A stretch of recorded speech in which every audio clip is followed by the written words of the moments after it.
Lebah bukan sembarang lebah. Lebah bersarang di pohon bulu. Sembah bukan sembarang sembah. Sembah menyusun jari yang 10. Assalamualaikum warahmatullahi wabarakatuh.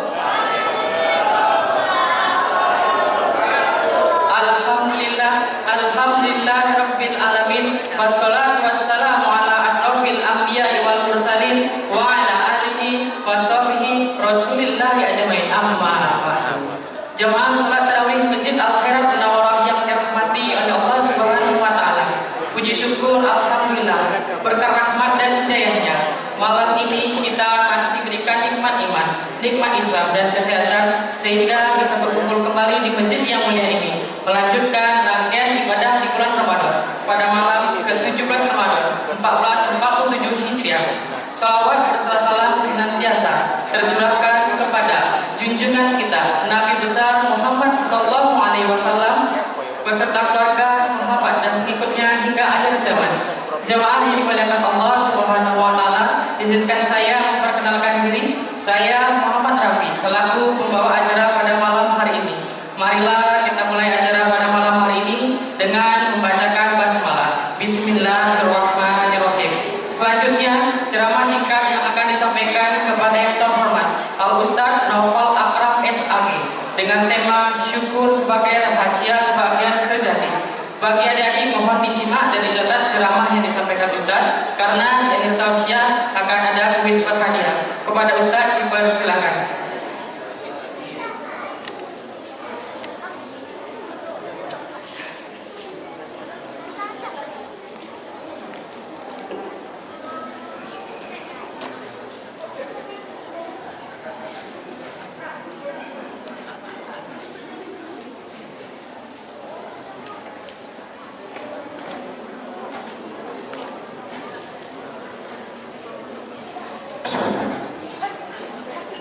Assalamualaikum warahmatullahi wabarakatuh.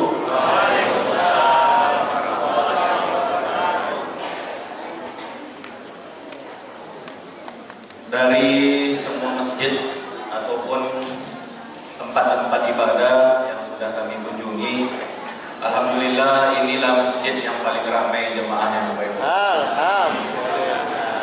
Dari jawaban salam tadi pun masih tergambar, masih nampak, masih banyak pemain-pemain inti di masjid ini.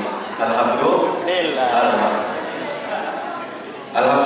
rabbil alamin. Wassalatu wassalamu ala asyrafil anbiya wal mursalin wa ala alihi wa sahbihi rasulillahi ajmain. Bersyukur kita kepada Allah Subhanahu wa taala karena Allah Subhanahu wa taala masih mengizinkan kita, masih memberikan kesempatan kepada kita untuk mengisi waktu di bulan Ramadan ini, yang tak lain tak bukan Bapak Ibu semua. Bulan Ramadan ialah syahrul ibadah, bulannya ibadah, dan juga syahrul maghfirah, bulannya yang penuh ampunan serta kasih sayang Allah Subhanahu wa taala. Kemudian bersalawat kita kepada Nabi Muhammad SAW dengan melafazkan Allahumma sholli ala sayyidina Muhammad wa ala ali sayyidina Muhammad. Bapak Ibu jamaah Masjid Al Khairat Munawarah yang kami hormati, yang kami muliakan, yang besar tak disebut gelar, yang kecil tak disebut nama, dan juga adik-adik yang senantiasa mencatat tausiah sebagai bentuk bagian daripada tugas sekolah yang diberikan. Maka kami sangat senang sekali di masjid-masjid yang kami diberikan amanah di sana untuk memberikan tausiah singkat, masih banyak anak-anak, masih banyak adik-adik yang dimana mereka inilah yang kedepannya akan melanjutkan atau akan meramaikan masjid ini. Bapak Ibu jemaah yang kami muliakan, adapun tema yang diberikan kepada kami pada waktu yang singkat ini ialah kebahagiaan sebagai bentuk nikmat yang tiada tara yang sudah dibacakan oleh MC tadi. Bapak Ibu jemaah yang kami muliakan, sebelum kita membahas jauh tentang syukur sebagai nikmat, maka perlu diketahui terlebih dahulu apa pengertian dari syukur itu sendiri. Apa pengertian dari syukur itu sendiri? Kita sering mengatakan atau kita sering berkata bersyukur kepada Allah, atau kita sering bilang kepada orang bersyukur. Nah, apa sebenarnya makna dari syukur itu sendiri?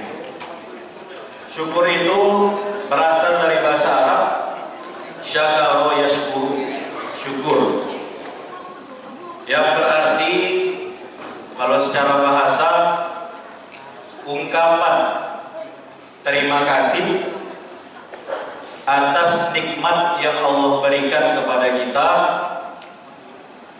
dan juga bagaimana kita menggunakan nikmat tersebut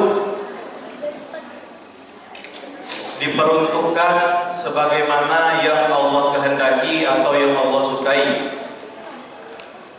Sederhananya Bapak Ibu, syukur itu ungkapan terima kasih kita sebagai hamba yang diberikan nikmat kepada Allah atas segala nikmat yang Allah berikan, kemudian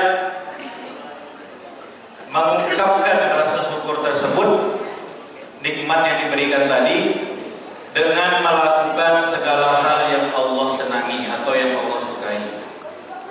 Jadi tidak berhenti atau tidak cukup saja sampai kata terima kasih, sampai kata bersyukur. Sebagaimana yang sering kita bilang, alhamdulillah, bersyukur kepada Allah, itu belum mencapai definisi syukur secara keseluruhan.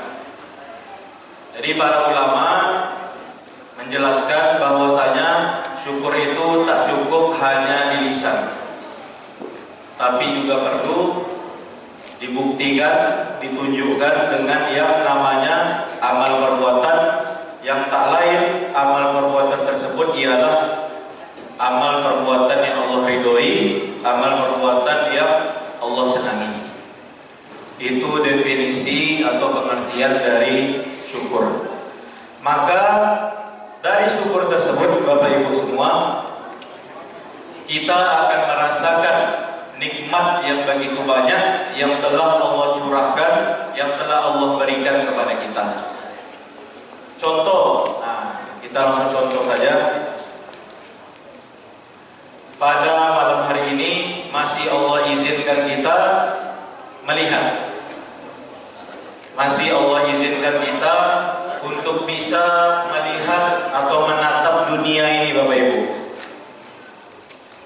Bapak Ibu masih diizinkan untuk melihat pasangannya, melihat anaknya, melihat keluarganya. Nah, bagaimana bentuk syukur daripada nikmat yang Allah berikan tadi? Tak lain tak bukan ialah kita gunakan penglihatan tersebut untuk melihat yang baik-baik. Nah, jadi intinya semua nikmat yang Allah berikan, cara mensyukuri nikmat tersebut tak lain tak bukan ialah dengan kita melakukan amalan atau perbuatan yang Allah senangi daripada nikmat yang Allah kasih tadi. Jadi kalau konteksnya nikmat penglihatan, nikmat melihat, maka bersyukurnya tak lain tak bukan ialah dengan melihat yang baik-baik. Nah, seperti itu. Kemudian nikmat lisan, masih Allah izinkan kita berkata, berucap, bertegur sapa. Maka bagaimana cara mensyukurinya Bapak Ibu semua? Tak lain tak bukan ialah dengan berkata yang baik-baik, sebagaimana firman Allah dalam Al-Quran. Dan juga Nabi SAW mengatakan dalam sebuah hadis, barang siapa yang beriman kepada Allah Subhanahu Wa Taala dan hari kiamat, maka hendaklah ia berkata yang baik-baik atau diam. Artinya, kalau lisan ini tak bisa berucap, berkata yang baik, mengeluarkan kata ataupun kalimat-kalimat yang lebih baik untuk diam.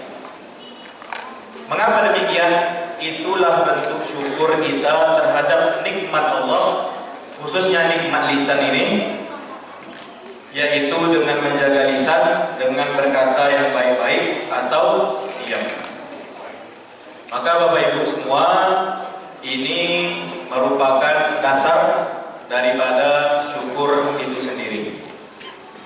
Nah, itu definisi syukur. Kemudian Allah Subhanahu wa taala berfirman dalam Al-Qur'an,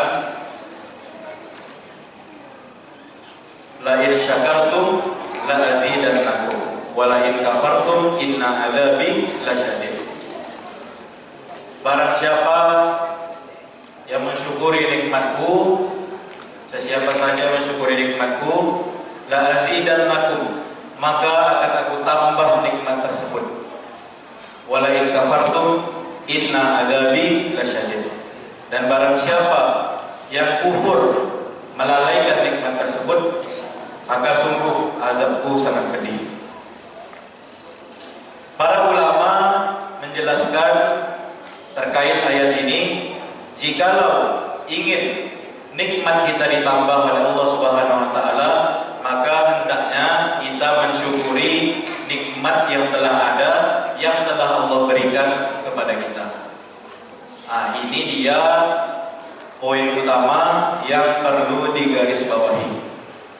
Jadi Bapak Ibu semua, kalau kita aplikasikan, kita praktekkan daripada definisi yang sudah dijelaskan tadi, maka nikmat apa yang Allah berikan kepada kita sekarang, jika ingin ditambah nikmat tersebut, hendaknya kita syukuri nikmat itu terlebih dahulu. Nah, seperti itu. Misal dalam keseharian atau dalam kehidupan kita dikaruniai anak. Maka sudah maklum atau sudah wajar bagi kita semua, pastilah di antara cara syukur kita kepada nikmat yang berupa anak tadi, nikmat yang Allah titipkan kepada kita berupa anak tadi, cara syukur kita tak lain tak bukan, pastilah kita akikahkan anak kita tersebut.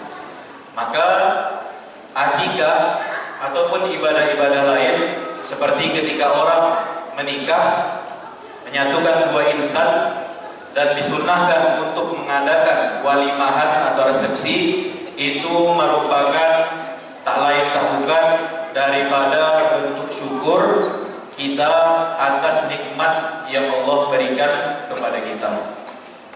Maka Bapak Ibu semua, berdasarkan definisi syukur tadi, tak cukup hanya diucapkan dengan lisan.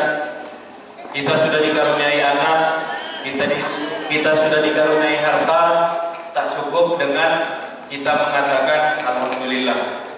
Tetapi harus kita optimalkan daripada nikmat tersebut. Bagaimana caranya agar anak yang Allah titipkan tadi, dia bisa besar, dia bisa tumbuh dan berkembang dengan mengenal Allah. Nah, maka Bapak Ibu semua, di dalam Al-Quran diceritakan di antara kisah orang-orang yang bersyukur, tak lain tak bukan, di antaranya ialah Imron dan istrinya Hanan. Itu di dalam Al-Quran diceritakan bahwasanya Imron dan Hanan itu suami istri yang kemudian nanti mereka dikaruniai anak yang tak lain tak bukan ialah Maryam, ibunya Nabi Isa. Maka bagaimana Imron dan istrinya ini ketika dari kandungan, sebelum anaknya lahir, mereka sudah bersepakat, mereka sudah mengumpulkan atau mereka sudah merencanakan di mana anak mereka nanti akan belajar, di mana nanti anak mereka akan menimba ilmu, kepada siapa nanti anak mereka akan belajar. Itu sudah mereka rencanakan dari jauh-jauh hari sebelum anaknya lahir. Maka qadarullah, ketika semua itu sudah direncanakan, Allah Subhanahu wa taala memanggil memanggil duluan si Imron, suaminya. Maka apa yang dilakukan oleh istrinya si Hanan tadi? Dia tetap berkomitmen melanjutkan rencana daripada yang sudah suami istri ini susun, yang dimana anak mereka nanti mereka besarkan dengan makanan yang paling baik, guru yang paling baik, tempat belajar yang paling baik. Nah, maka dari kisah ini kita berkaca, bagi kita Bapak Ibu yang sudah dititipkan anak, apakah anak kita tersebut sudah kita pikirkan bagaimana kesehariannya? Apakah sudah diberikan makanan yang baik? Bagaimana sekolahnya? Apakah sekolahnya menunjang dia dalam mengenal Allah dan lain seterusnya? Maka ini merupakan bentuk atau cara bersyukur kepada nikmat Allah, tak lain tak bukan nikmatnya berupa anak yang sebagai titipan. Nah, ini aplikasi atau contoh daripada definisi syukur yang sedang kita bahas. Maka di dalam Islam Bapak Ibu semua, dari hal kecil Nabi SAW sudah mencontohkan, sudah memberikan daripada cara bersyukur tersebut. Contohnya Bapak Ibu, kalaulah kita bangun tidur misalnya, apa yang kita ucapkan? Apa doanya? Ada yang hafal? Anak-anak mungkin? Adik-adik, Alhamdulillahilladzi ahyana ba'dama amatana wa ilaihin nusyur. Kalimat utama yang diajarkan Nabi setelah kita bangun dari tidur, tak lain tak bukan kita diajari bersyukur. Alhamdulillah. Kemudian ketika kita setelah kita makan, kita penuhi energi untuk tubuh kita ini yang tak lain kita niatkan untuk mencari nafkah, untuk beribadah kepada Allah sebagai bentuk syukur kita. Maka apa yang kita ucapkan? Alhamdulillahilladzi at'amana wa saqana wa ja'alana minal muslimin. Itu juga bentuk syukur yang diajarkan Nabi setelah makan. Maka banyak Bapak Ibu semua, kalaulah kita jabarkan, kita keluarkan berbagai macam doa yang diajarkan Nabi, itu tak lain tak bukan diantaranya merupakan bentuk syukur kita atas segala nikmat yang Allah berikan Bapak Ibu. Maka luar biasa sekali. Kemudian bagaimana cara bersyukur? Nah, ini yang perlu juga disampaikan. Para ulama menjelaskan syukur itu ada tiga. Yang pertama, asyukru bil qalbi, bersyukur dengan hati. Artinya kita meyakini bahwasanya nikmat yang Allah berikan kepada kita tersebut haruslah kita syukuri, dan di antara cara bersyukur kepada Allah, kita lakukan amal ibadah atau amal perbuatan yang Allah ridhoi, yang berkaitan dengan nikmat yang Allah berikan tadi. Nah, itu dia asyukru bil qalbi, bersyukur dengan hati. Artinya kita betul-betul yakin bahwasanya nikmat, segala nikmat yang Allah berikan kepada kita tak lain tak bukan harus kita syukuri di dalam hati, dan haruslah nikmat tersebut dibuktikan dengan amal perbuatan. Kemudian syukur yang kedua, asyukru bil lisan, bersyukur dengan lisan. Artinya Bapak Ibu semua, mensyukuri segala nikmat Allah ini selain dengan hati yang kita yakini, dengan iman kita di dalam hati tadi, juga harus kita ucapkan syukur tersebut dengan lisan kita. Dan di antara caranya kita memperbanyak membaca hamdalah, perbanyak membaca alhamdulillah dalam setiap keadaan. Jadi tak harus Bapak Ibu semua kita membaca alhamdulillah atau mengucap alhamdulillah kalau kita diberikan kesenangan saja. Misalnya Bapak Ibu diberikan jabatan atau diberikan amanah, wajar kalau kita mengucapkan alhamdulillah. Tetapi jika kita sebaliknya ditimpa musibah, diberikan cobaan kepada Allah Subhanahu wa taala, maka para ulama juga mengajarkan di situ kita juga harus bersyukur. Tetap kita ucapkan alhamdulillah tersebut. Alhamdulillah ala kulli hal. Segala puji bagi Allah atas seluruh keadaan yang telah terjadi. Artinya Bapak Ibu, mungkin menurut penilaian kita, menurut otak manusia kita, karena kita ini manusia, otomatis kita akan berpikir manusiawi. Menurut kita ini cobaan yang berat, menurut kita ini sesuatu yang tak bagus. Tetapi kita tak tahu apa hikmah yang ada di balik daripada cobaan yang Allah berikan tadi. Maka para ulama tetap menyuruh kita untuk bersyukur meskipun kita diberikan cobaan yang dimana cobaan tersebut sangat memberatkan kita. Maka tetap kita baca alhamdulillah meskipun kita ditimpa musibah. Jadi tak harus ketika nikmat saja datang.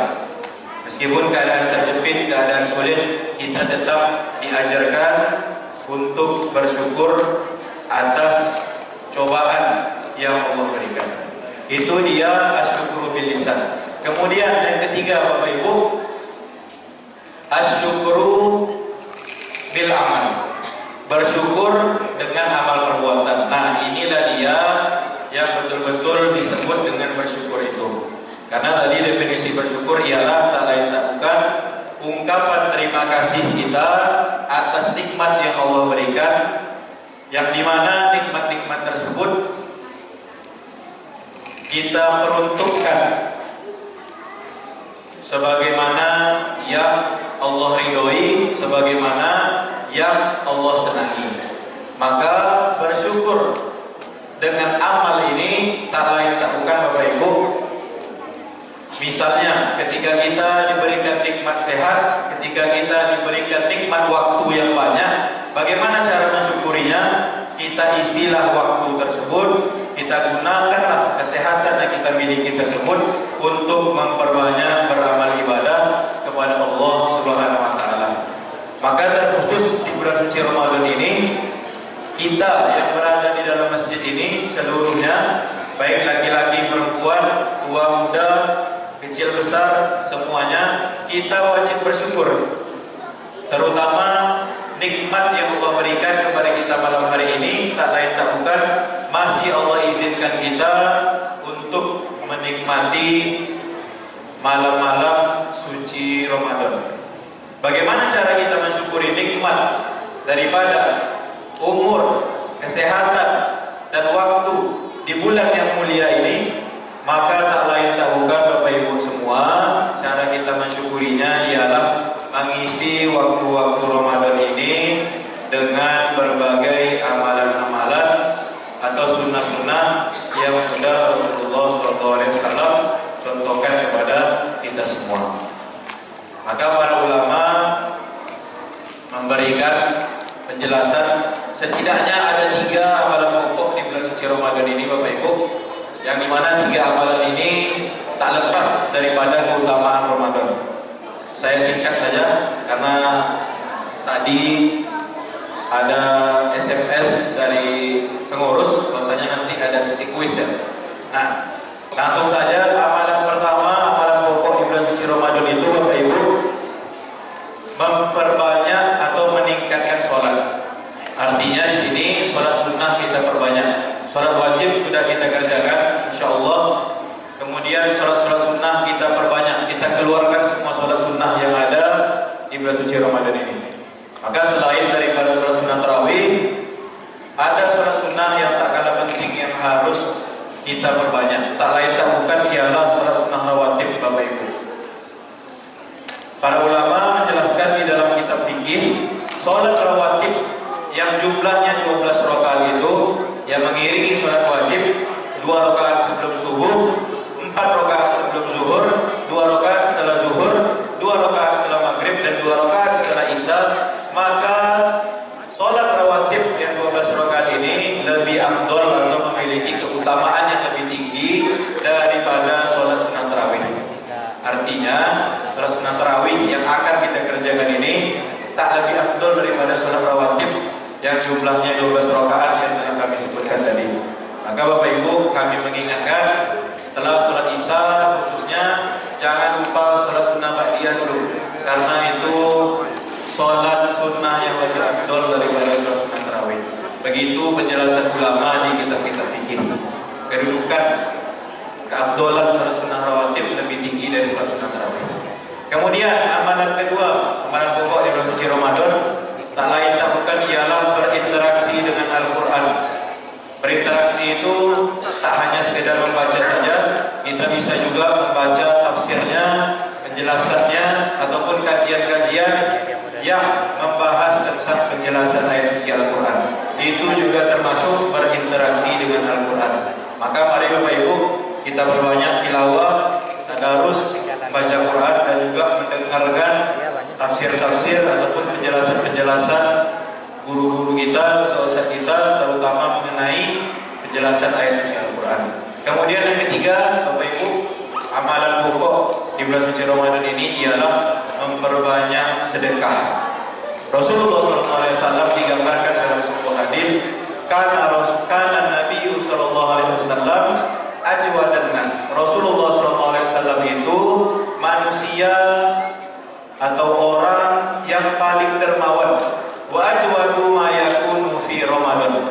Dan kedermawanan Nabi SAW lebih meningkat lagi, semakin kuat lagi di bulan suci Ramadan. Maka Bapak Ibu semua, mari kita perbanyak berinfak, bersedekah di bulan suci Ramadan ini. Maka itulah diantara bagian-bagian amalan yang bisa kita kerjakan sebagaimana nikmat yang masih Allah berikan kepada kita. Itulah bentuk syukurnya kita isi malam-malam di bulan suci Ramadan ini dengan berbagai amalan-amalan soleh, yang dimana niatnya kita kerjakan untuk mendapatkan ridha Allah Subhanahu wa Ta'ala. Sebelum kami akhiri, sesuai arahan dari pengurus tadi, ada kuis untuk anak yang laki-laki 1, yang perempuan 1. Langsung saja Ustaz kasih soal. Apa pengertian atau definisi daripada syukur yang sudah Ustaz jelaskan tadi? Yang baju hitam, sesuai arahan aja. Boleh maju sini Bang.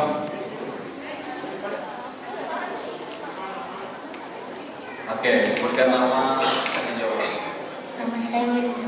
Oke, jawabannya apa Bang? Syukur adalah rasa berterima kasih kepada Allah Subhanahu wa Ta'ala. Syukur adalah rasa terima kasih kepada Allah Subhanahu wa Ta'ala. Udah. Kalimat syukurnya gimana? Apa yang kita ucapkan kalau kita bersyukur? Alhamdulillah. Alhamdulillah. Oke, benar lah ya, bisa lah. Oke, 1 sudah kita jumpai, sudah kita temukan. Kemudian untuk yang perempuan, ada yang perempuan.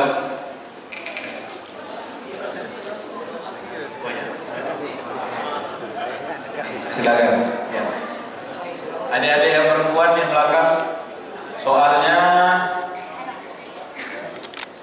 bagaimana cara kita bersyukur di bulan suci Ramadan ini? Ayo, adik-adik yang perempuan, silakan. Yang bisa boleh langsung maju ke depan. Silakan.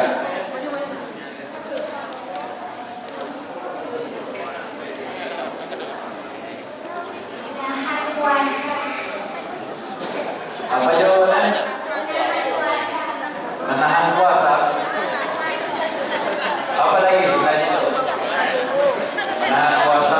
Oke, bolehlah 1. Apa lagi? Membaca. Baca novel. Membaca.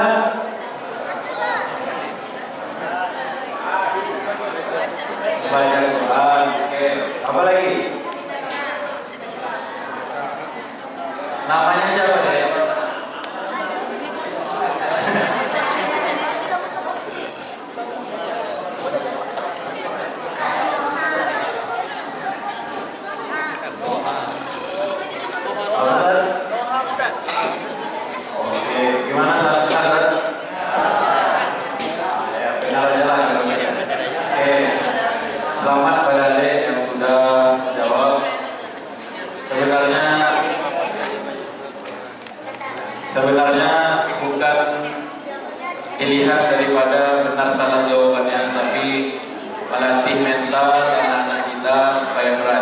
takbir dan membangkitkan semangat anak-anak kita terutamanya. Jadi ini ya di antara masjid juga yang saya jumpai cara menarik anak-anak supaya fokus mendengarkan dan bisa melatih mentalnya juga menyimak daripada apa yang disampaikan. Mungkin Bapak Ibu semua sekian saja yang dapat kami sampaikan dikarenakan keterbatasan waktu. Sebelumnya kami mohon maaf apabila terdapat kesalahan dalam penyampaian. Wabillahi taufiq wal hidayah.